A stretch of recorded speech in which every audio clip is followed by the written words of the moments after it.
Hora do nosso comentário político.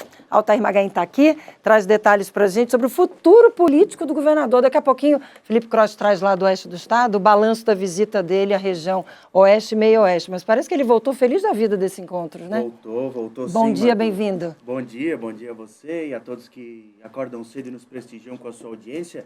Lá em Nova Erechim, o governador Carlos Moisés da Silva, ele recebeu um convite oficial, ou pelo menos um convite público, para ingressar no Partido Progressista, no Progressistas, no PP. O prefeito local convidou perante uma plateia aí pluripartidária, tinha integrantes do MDB, do PT, do PSD. O Moisés sorriu, não respondeu e logo na sequência ouviu elogios de dois pesos pesados, né, do MDB na Assembleia Legislativa, o presidente da Assembleia, Mauro de Nadal, e também o líder do MDB, o Valdir Cobalcini, ambos com base eleitoral no oeste de Santa Catarina. Um abraço para você do oeste que nos assiste.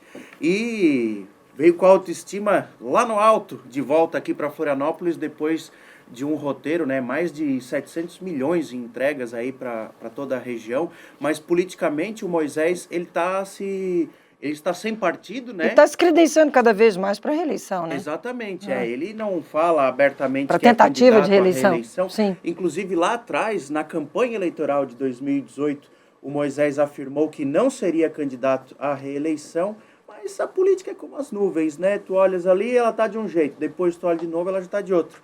E aí o Moisés é sim, pelo menos pré-candidato, mas ainda que esteja sendo disputado aí por dois partidos importantes, que são MDB e PP, o Moisés, a tendência é que faça uma opção por um partido menor, onde ele possa dar as cartas, um partido para chamar de seu. E aí tem muitas informações pipocando, muita plantação de informações. A mais recente é que o Moisés estaria indo para o Republicanos, que é um partido que também está representado dentro do secretariado, né? Tem a Secretaria de Assistência Social, está na base do governo na Assembleia, então também é um partido que está alinhado ao governador Moisés.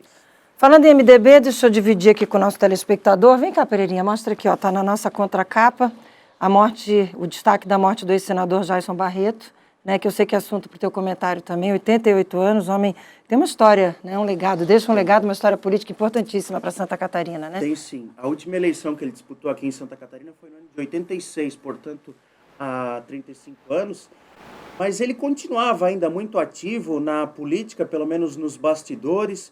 E o Jaison Barreto, ele foi 2 vezes deputado federal, foi senador da República pelo MDB, depois acabou saindo ali em meados da década de 80, foi para o PDT, né? E tem uma eleição muito emblemática, que é a eleição de 82, quando ele disputou com o senador Espiridião Amin, foi uma eleição disputadíssima.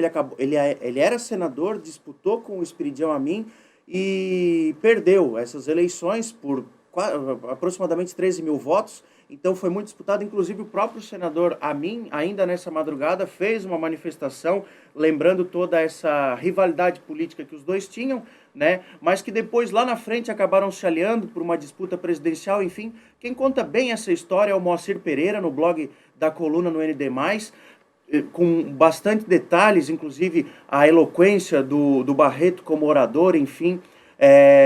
Uma nota triste da política, 88 anos, ele pegou o Covid há uns meses atrás, né, e aí também perdeu um filho recentemente, acabou ficando abatido e nos deixou na noite de ontem ainda, na cidade de Balneário Camboriú. Ficam aí, então, nossos sentimentos, todo o nosso carinho a familiares e amigos do ex-senador. Para fechar, funcionários da Casan sendo convidados a dar explicações por problemas aqui na capital? Essa é uma notícia em primeira mão, que daqui a pouquinho está no blog, mas a gente antecipa para quem nos assiste. Afinal de contas, o que chama a atenção 16 investigações estão em curso aqui no Ministério Público, na comarca da capital, principalmente pela falta d'água e por cobranças indevidas. Então o Ministério Público resolveu dar um basta, chamou representantes da Casan para o próximo dia 6 para uma audiência.